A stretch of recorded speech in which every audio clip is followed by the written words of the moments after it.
कल्पना एक मध्यम वर्गीय परिवार से थी जिसने अपनी स्नातक की पढ़ाई पूरी कर ली थी और अब वो अपने घर पर ही छोटे बच्चों को ट्यूशन पढ़ाती थी। कल्पना का रंग गोरा था और वह दिखने में बहुत गुड़िया की तरह थी। कल्पना के माता पिता उसकी शादी के लिए एक अच्छे लड़के की तलाश कर रहे थे। अभी कल्पना के मामा एक लड़के के बारे में बताते हैं। वो कहते हैं कि लड़के का नाम राहुल है, वह कंपनी में मैनेजर के पद पर है और महीने के 70,000 कमाता है। कल्पना के माता पिता ने लड़के की फोटो देखी तो लड़का पसंद आ गया। अब कल्पना की माँ ने कल्पना को लड़के की तस्वीर दिखाई तो कल्पना ने कहा, अब आप दोनों को लड़का पसंद है तो मुझे भी पसंद है। लड़का और लड़के वालों के परिवार ने मिलकर शादी की तारीख तय कर ली। कल्पना के माता पिता बहुत खुश थे। उसकी बेटी की शादी एक अच्छे घर में हो रही है। धूमधाम से कल्पना की शादी हो गई। कल्पना अपने बचपन के घर को छोड़कर एक नए घर चली गई। कुछ दिन तो कल्पना ने अपने माता पिता और अपने घर की बहुत याद आई। कल्पना की शादी के अब महीने बीत गए थे। अब उनके पति राहुल पहले जैसा व्यवहार नहीं करते थे। कल्पना की शादी के अब महीने बीत गए थे। अब उनके पति राहुल पहले जैसा व्यवहार कल्पना के साथ नहीं करता था। कल्पना से वो चिड़ा सा रहता था। राहुल अब न पहले जैसा कल्पना को प्यार करता और न ही उनकी बातों को मानता।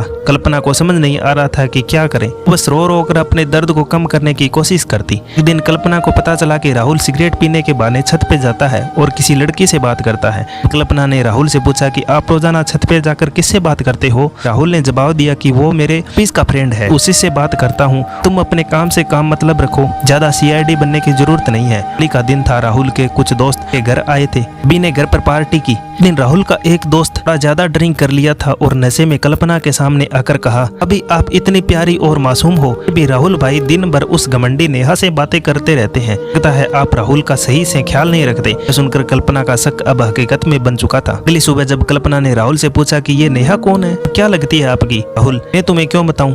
कल्पना, मैं बीबी हूँ आपकी। राहुल, देखो पहले वो मेरे लाइफ में आई थी। कल्पना, फिर मुझसे शादी क्यों की? राहुल, बस तुम अच्छी लगी इसलिए शादी कर ली। कल्पना, अब तुम देखना मैं उस कमीनी को कैसे सबक सिखाती हूँ। नेहा को जब कल्पना ने कमीनी कहा तो राहुल ने गुस्से में कल्पना को बहुत मारा और उसे कमरे में बंद कर दिया। कल्पना की सास को सब पता था कि वह अपने बेटे के सामने एक शब्द भी नहीं बोलती थी। शाम को जब राहुल आया तो तब उसने रूम का दरवाजा खोला। उस दिन कल्पना की तबीयत खराब हो गई थी, फिर भी उसी हालत में उसने खाना बनाया। कल्पना ने सारी बातें अपनी माँ को बताना चाहती थी, लेकिन चाहकर भी वह नहीं बता पा रही थी, क्योंकि वह जानती थी कि अगर उसके माता पिता को यह सब पता चलेगा तो वह परेशान हो जाएंगे। राहुल अब कल्पना के साथ नौकरानी जैसा व्यवहार करने लगा। छोटी छोटी बातों पर उसे मारता। कल्पना अब धीरे धीरे डिप्रेशन का शिकार होने लगी।